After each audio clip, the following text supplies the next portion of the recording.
مختصر تعارف سمجھ لیتے ہیں۔ سب سے پہلے امامنا البخاری، ان کا نام اور نسب ہے محمد بن اسماعیل بن ابراہیم بن مغیرہ بن بردزبہ الجعفی۔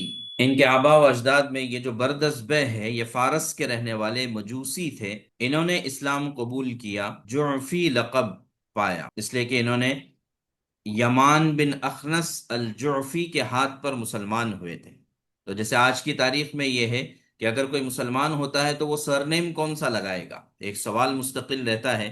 تو عام طور سے جو مسلمان ہونے والے وہ شیخ لگا دیتے ہیں یا کچھ ایسا لگا دیتے ہیں، یا بعض جگہوں پر ہم نے یہ بھی دیکھا کہ جنہوں نے ان کو کلمہ پڑھایا ہے ان کا سرنیم وہ اپنا لیتے ہیں۔ چنانچہ یہ اسی طرح سے تھا، یمان بن اخنس الجعفی نے بردزبہ کے ہاتھ پر انہوں نے اسلام قبول کیا تھا، اس وجہ سے جعفی ان کا لقب پڑا، اور بخاری اس لیے کہ یہ بخارا کے رہنے والے تھے، اور اس وقت یہ عباسی خلافت کے زیر نگرانی یا زیر سیاست آتا تھا۔ امام بخاری کی پیدائش 13 شوال 194 ہجری میں ہوئی ہے، 194۔ ان کے والد اسماعیل خود ایک بہت بڑے عالم دین اور محدث تھے، لیکن ان کا انتقال ہو گیا چند ہی سال میں۔ یہ ثقہ راویوں میں سے تھے۔ امام بخاری کے والد حضرت اسماعیل نے کافی مال و دولت چھوڑی تھی۔ امام بخاری نے اپنی کتاب التاریخ الکبیر میں اپنے والد کے حیات اور خدمات کا بھی اعتراف کیا ہے۔ والد کے انتقال کے بعد والدہ انہیں اور ان کے بڑے بھائی احمد بن اسماعیل البخاری کو لے کر مکہ مکرمہ تشریف لے گئیں، اور وہیں پر ان کی تعلیم، تربیت اور پرورش کی۔ تو آپ دیکھ رہے ہیں کہ ایک چھوٹے سے اس محمد بن اسماعیل بچے کو امام بخاری بنانے والی ان کی والدہ ہے۔ چنانچہ ان کی تعلیم کا آغاز ہوا، اور بڑے بڑے ائمہ، امام وکیع، عبداللہ ابن المبارک اور اس طرح دیگر اس زمانے کے بڑے علماء سے استفادہ کیا، اور 15 سال کی عمر میں فقہ کی تعلیم مکمل ہوئی۔ فقہ حنفی کی تعلیم ظاہر ہے اس زمانے میں وہی عام تھا بخارا وغیرہ میں، اور احادیث نبویہ کی طرف متوجہ ہوئے۔ حدیث میں ان کے بڑے اساتذہ میں اسحاق بن راہوئی، راہوئی فارسی میں کہا جاتا ہے راہوئی، لیکن عربی میں کہا جاتا ہے راہویہ۔ جیسے آپ نے نحو میں سی بویہ کا نام سنا ہوگا، تو اسی طرح یہ اسحاق بن راہوئی، لیکن عربی میں جب کہیں گے تو اسحاق ابن راہویہ۔ راستے میں پیدا ہو گئے تھے ان کے والد، اس لیے اسحاق بن راہوی ہو گیا۔ اسی طرح امام بخاری کے اساتذہ میں علی بن المدینی، عبداللہ بن زبیر الحمیدی، ابو عاصم النبیل، یہ سب بخاری میں ان کے تذکرے آئیں گے۔ یحیی بن معین، احمد بن حنبل، ائمہ اربعہ میں سے امام احمد بن حنبل یہ بخاری کے استاد ہیں۔ عجیب ترتیب آپ دیکھیں، امام ابو حنیفہ سب سے پہلے ہیں، ان کے شاگرد ہیں محمد بن حسن، یہ درمیان میں بات بتا رہا ہوں، محمد بن حسن الشیبانی، اور وہ شاگرد بنے ہیں امام مالک کے بھی۔ گویا کہ محمد بن حسن الشیبانی امام ابو حنیفہ کے بھی شاگرد ہیں اور امام مالک کے بھی شاگرد ہیں۔ پھر امام مالک کے شاگرد ہیں امام شافعی، محمد بن ادریس الشافعی، اور امام شافعی کے شاگرد ہیں احمد بن محمد بن حنبل، اور امام احمد بن حنبل کے شاگرد ہیں امام بخاری۔ امام بخاری نے حجاز، مصر، شام، بصرہ، کوفہ، خراسان، خوارزم، غرض یہ کہ جتنے بھی اس زمانے کے علمی مراکز تھے، آج کے زمانے میں مدارس ہیں، اس زمانے میں مراکز تھے۔ مدارس میں ایک ہی چھت کے نیچے آپ کو تمام علوم پڑھائے جاتے ہیں، مختلف اساتذہ آپ کو پڑھاتے ہیں۔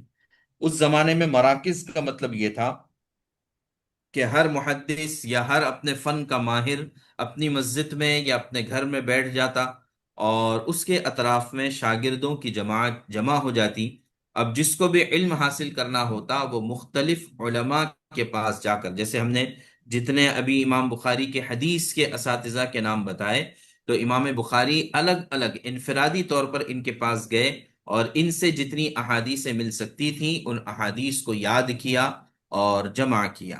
چنانچہ امام بخاری کے علم حدیث کے اساتذہ کی تعداد ملتی ہے 1080۔ 1000 اساتذہ سے علم حدیث کو حاصل کیا، اور پھر اللہ تبارک تعالی نے امام بخاری کو ذہانت، فطانت، قوت حافظہ، یہ تمام چیزیں عطا فرمائی تھی جس کا یہ تفصیلات کا موقع نہیں۔ پھر اس کے بعد امام بخاری نے درس و تدریس کا سلسلہ شروع کیا، خاص طور سے حدیث کے پڑھانے کا۔ تو امام بخاری کے شاگردوں میں ہیں امام ترمذی، اسی طرح امام نسائی، اسی طرح امام مسلم، اسی طرح امام ابن خزیمہ، محمد ابن نصر المروزی۔ ان کے بڑے شاگرد کا مطلب جن کے ذریعے سے بخاری ہم تک پہنچی، ان کا نام ہے محمد بن یوسف الفربری۔ تو محمد بن یوسف الفربری فرماتے ہیں کہ امام بخاری سے بخاری شریف کو 90,000 طلبہ نے بخاری شریف کو پڑھا ہے۔ 90,000 طلبہ نے۔ امام بخاری کی وفات کب ہے؟ سن ہجری 256۔ 156 میں خرتنگ، بخارا کے قریب ایک گاؤں، سمرقند کے قریب ایک گاؤں ہے خرتنگ، یہاں پر امام بخاری کی وفات ہوئی ہے۔ اور اس کے پیچھے بھی ایک بہت بڑا قصہ ہے کہ امام بخاری کو بخارا سے نکالا گیا ان کے بعض مسائل کی وجہ سے، یعنی جمہور علماء کی رائے کچھ اور تھی، امام بخاری کی رائے کچھ اور تھی۔ اس کی وجہ سے امام بخاری کو مشقتیں اور جو ہے جلا وطنی اور اسی طرح اپنے زمانے میں تحقیر، حقارت کی نظر سے دیکھا گیا، اور پھر آپ بخارا چھوڑ کر خرتنگ تشریف لائے اور آخری عمر میں یہیں پر آپ کا انتقال ہوا۔ امام مسلم کا نام ہے مسلم بن حجاج بن مسلم، دادا کا نام بھی مسلم، پوتے کا نام بھی مسلم، القشیری النیشاپوری، ابو الحسین ان کی کنیت ہے، اور چونکہ بنو قشیر سے ان کا تعلق تھا اس لیے قشیری کہلاتے ہیں، نیشاپوری بھی کہلاتے ہیں۔ ان کی پیدائش نیشاپور ہی میں 206 ہجری میں ان کی پیدائش ہے۔ 12 سال چھوٹے ہیں، البتہ امام بخاری ان کے استاد ہیں۔ اسی طرح پھر انہوں نے بھی ان تمام شہروں کا سفر کیا جہاں پر عظیم محدثین رہا کرتے تھے، چنانچہ اسحاق بن راہوئی سے انہوں نے بھی علم حاصل کیا، یحییٰ بن یحییٰ سے حاصل کیا، احمد بن حنبل سے حاصل کیا، غرض یہ کہ کئی حضرات سے حاصل کیا۔ البتہ امام بخاری کی خصوصی شاگردی اختیار کی۔ وفات 261 ہجری میں ہے۔ البتہ دونوں کی کتاب لکھنے کے طرز میں بڑا اختلاف ہے، اور بعض مسائل میں امام مسلم نے امام بخاری سے بھی اختلاف کیا ہے، یعنی اپنے استاد سے، لیکن نام لیے بغیر۔ وہ اپنے وقت پر آپ کے سامنے انشاءاللہ یہ چیزیں آ جائیں گی۔ تیسرے نمبر پر ہے امام ابو داود۔ امام ابو داود کا نام ہے، ابو داود تو کنیت ہے، نام ہے سلیمان بن اشعث بن شداد۔ ان کے بارے میں ہے کہ ان کے آبا و اجداد میں کوئی تھے جو حضرت علی رضی اللہ تعالیٰ عنہ کے ساتھ جنگ صفین میں شریک ہوئے تھے۔ ان کی پیدائش 202 ہجری میں ہے، سجستان میں، اسی وجہ سے امام ابو داود کو سجستانی کہا جاتا ہے۔ تو یہ امام بخاری سے بڑے ہوئے چھوٹے، امام بخاری سے 8 سال چھوٹے ہیں اور امام مسلم سے 4 سال بڑے ہیں۔ انہوں نے بھی کوفہ، بصرہ، مصر، حجاز، شام، عراق، اصفہان، ان تمام جگہوں سے علم حاصل کیا۔ البتہ زندگی کا زیادہ وقت بغداد میں گزرا۔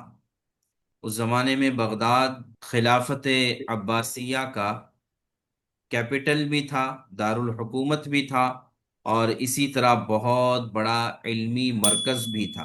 امام ابو داود کے اساتذہ کی تعداد 300 سے زیادہ ملتی ہے۔ پھر خلیفہ کی درخواست پر آپ بصرہ تشریف لے گئے، اور 275 ہجری میں وہیں پر بصرہ میں ان کی وفات ہے۔ امام نسائی، یہ نسائی نہیں ہے، نسائی ہے، ان کا نام ہے احمد بن شعیب بن علی، ابو عبد الرحمن ان کی کنیت ہے، اور الخراسانی کے نام سے بھی مشہور ہے، خراسان کے تھے۔ البتہ ان کا شہر جو تھا وہ نسا، تو نسا کی طرف منسوب کرتے ہوئے نسائی ہو گئے۔ ان کی پیدائش 215 ہجری میں ہے، تو بظاہر یہ امام بخاری، مسلم اور ابو داود سے عمر میں چھوٹے ہیں۔ اس کا ایک نقشہ بنائیے 6 ائمہ کا، پیدائش اور وفات، اور کل عمر ان کی کتنی رہی، اور کون کس سے کتنے سال بڑا یا چھوٹا ہے، عمر کی ان کی سن پیدائش کے اعتبار سے ان لسٹنگ کیجئے۔ انہوں نے بھی حجاز، مصر، عراق، خراسان، بغداد، ان سب جگہوں سے علم حاصل کیا، اور پھر ان کی وفات ہے 303 ہجری میں۔ تو آپ دیکھیں کہ کتنے سال کی ان کی عمر تھی۔ آپ نے ایک بڑا عرصہ مصر میں گزارا، مصر سے تنگ آ کر پھر آپ دمشق کی طرف نکلے، اور پھر ملک شام میں انہوں نے فضائل علی رضی اللہ عنہ پر ایک کتاب لکھی۔ چونکہ اس زمانے میں حضرت علی، حضرت معاویہ کے بیچ میں بڑا اختلاف تھا، اور دمشق میں حضرت معاویہ کے چاہنے والے بہت سارے تھے،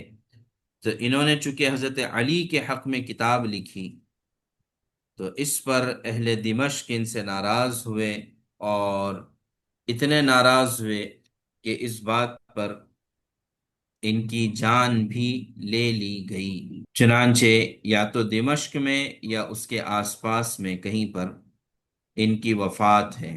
حضرت علی رضی اللہ تعالیٰ عنہ سے بے پناہ محبت کی وجہ سے بعض لوگ ان کے شیعہ ہونے کا الزام لگاتے ہیں، لیکن صحیح بات یہ ہے کہ یہ اہل سنت والجماعت کے بڑے ائمہ میں سے ہے۔ امام ترمذی، ان کا نام محمد ہے، محمد بن عیسیٰ بن ثورہ الترمذی۔ ان کی پیدائش ہے 209 ہجری میں، ایک گاؤں ہے بوغ، غین کے ساتھ، وہاں پر ان کی پیدائش ہے۔ ان کو اسی وجہ سے ان کو البوغی بھی کہا جاتا ہے، لیکن جو قریب کا شہر یا اس کا تحصیل یا ضلع ترمز ہے، تو اس وجہ سے ترمزی کہا جاتا ہے۔ ابتدائی تعلیم اپنے ہی شہر ترمز میں حاصل کی، جو اس زمانے میں مدینۃ الرجال کہا جاتا تھا، یعنی بڑے علماء کا شہر۔ پھر اس کے بعد حجاز، عراق، خراسان وغیرہ میں علم حاصل کیا، اور جیسے بتایا امام بخاری، امام مسلم کے بھی شاگرد ہیں، اور امام بخاری کے استاد اسحاق بن راہوی کے بھی شاگرد ہیں۔ پھر ان کی وفات 279 ہجری میں ہوئی ہے۔ امام ابن ماجہ کا نام ہے محمد بن یزید بن عبداللہ، ابن ماجہ لقب ہے۔ 209 ہجری میں ان کی پیدائش ہے شہر قزوین میں، قزوین، اسی وجہ سے ابن ماجہ القزوینی کہلاتے ہیں۔ امام ابن ماجہ کے حالات پر بہت تفصیلی، یعنی ان کے حالات نہیں ملتے ہیں کہ انہوں نے کہاں علم حاصل کیا وغیرہ، البتہ ان کے اساتذہ اور شیوخ 300 سے زیادہ ہیں، جن میں اہم نام ہے امام ابو زرعہ الرازی کا، اسی طرح امام ابو حاتم الرازی۔ پھر ان کا انتقال ہے 273 میں۔ ان کی تفسیر اور تاریخ میں بھی کتابیں ہیں، لیکن ابن ماجہ یعنی حدیث کی کتاب سب سے زیادہ مشہور ہے۔